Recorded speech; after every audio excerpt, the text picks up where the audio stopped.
को लेकर बड़ी खबर। अमेरिका की धमकी के बाद अब भारत की ओर से इसका जवाब आया है। ट्रंप पर भारत ने बड़ा बयान दिया और साथ ही रूस को लेकर भी भारत ने अब अपना रुख साफ किया है। ये रुख इसलिए अहम हो जाता है और जो रूस को लेकर अमेरिका उखड़ा हुआ है या विवाद खड़ा करने की कोशिश कर रहा है कि भारत रूसी तेल क्यों खरीदता है, इसी पर भारत ने साफ कर दिया कि जो रशिया है वो टाइम एंड टेस्टेड और एक स्थिर पार्टनर जो है वो भारत का है। यानी कि जब जरूरत पड़ी तो जरूरत के वक्त भारत के साथ खड़ा रहने वाला देश जो है रूस है और भारत बेहतर विकल्प जो होंगे उन्हीं से ही तेल खरीदेगा।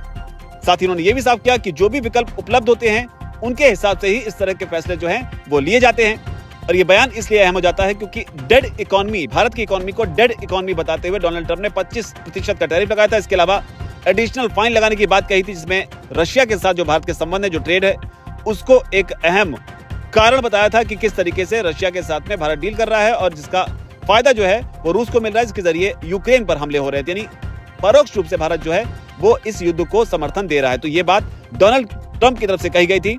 हालांकि जब रणदीप जायसवाल बोल रहे थे तो पाकिस्तान को लेकर भी उनसे सवाल पूछा गया, क्योंकि रिपोर्ट्स आई जिसमें बताया गया कि ऑयल ट्रेड जो है वो डोनाल्ड ट्रंप पाकिस्तान से करना चाहते हैं, इस उम्मीद में कि जो भारत का दुश्मन है उसको किस तरीके से मजबूत कर भारत को किस तरीके से दबाव में लाया जा सके। इस पर जब सवाल पूछा गया तो इस पर नो कमेंट्स जो है वो जवाब आया भारत के विदेश मंत्रालय की ओर से। नो कमेंट्स यानी इस पर फिलहाल जो है अभी भारत अपनी स्थिति को साफ नहीं करना चाहता है। मुमकिन है शायद इसलिए क्योंकि भारत नहीं चाहता कि इस तरह के किसी मुद्दे में बयान देकर भारत की जो ट्रंप के साथ जो स्थिति है उसको और ज्यादा उलझा दे। और शायद यही वजह है कि नो कमेंट्स कहकर फिलहाल इस मुद्दे पर कुछ भी बोलने से भारत ने इनकार कर दिया। जो पूरा बयान है उसमें साफ तौर पर रणदीप जायसवाल की ओर से कहा गया, यानी कि भारत की ओर से कहा गया कि हमने प्रतिबंधों पर ध्यान दिया है और हम इस पर विचार कर रहे हैं। भारत सरकार ने एक बयान भी जारी किया है, हम उसी पर कायम हैं। और जहां तक व्हाइट हाउस का वक्तव्य का सवाल है, इसको व्हाइट हाउस से पूछा जाए तो ज्यादा बेहतर होगा। तो ये भारत ने कहा है। साथ ये भी कहा है कि भारत अमेरिकी संबंधों ने कई चुनौतियों का सामना किया है।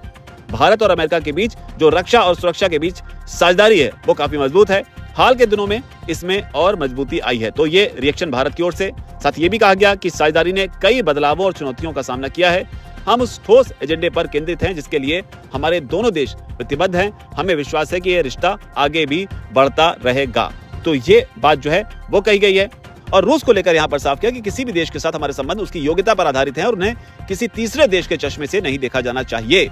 जहां तक भारत रूस संबंधों का सवाल है, हमारे बीच एक स्थिर और समय परीक्षित साझेदारी है। तो ये बड़ी बात है कि स्थिर यानी कि रशिया और अमेरिका में से अगर किसी एक को चुनने की नौबत आएगी तो भारत ने यहाँ पर रूस को चुना है। हालांकि अमेरिका के मामले में साफ कर दिया है कि अमेरिका के साथ जो है पास्ट में भी काफी चुनौतियां आई हैं। तो यानी ये भी एक चुनौती है और उम्मीद करते हैं कि ये चुनौती भी गुजर जाएगी। तो आप भारत के इस स्टैंड को कि रूस को ऑल वेदर फ्रेंड बताना, टाइम एंड टेस्टेड फ्रेंड बताना, भारत के इस फैसले को आप कैसे देखते हैं? क्या भारत को अमेरिका की बात मान लेनी चाहिए या रूस के साथ ही अडिग होकर खड़े रहना चाहिए और अमेरिकी चुनौतियों का सामना करना चाहिए? आपकी जो भी राय कमेंट सेक्शन में जरूर लिखें। धन्यवाद।